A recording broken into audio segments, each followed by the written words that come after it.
ఈ దేశం కోసం మా వంతుగా అది చేస్తాం ఇది చేస్తాం అంటూ సొల్లు కబుర్లు చెప్పేవాళ్ళు, ఈ దేశం కోసం కష్టపడే వారి వీడియోలకు ఫేస్బుక్లో లైక్స్ కొట్టేవాళ్ళు నిజంగా దేశం కోసం ఏమీ చేయలేరా?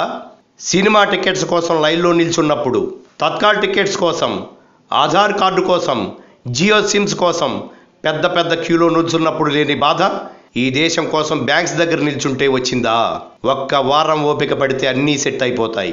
60 సంవత్సరాల నుండి నిలువు దోపిడీ చేసినా ఒక్కడు ఒక్క మాట అనలేదు.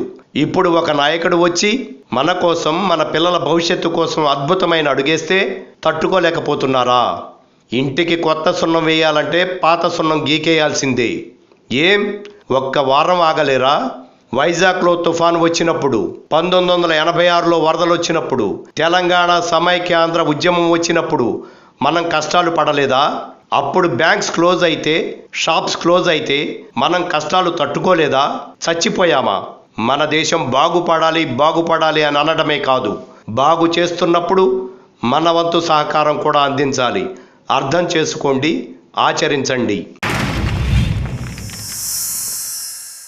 Like and subscribe Eagle Media Works.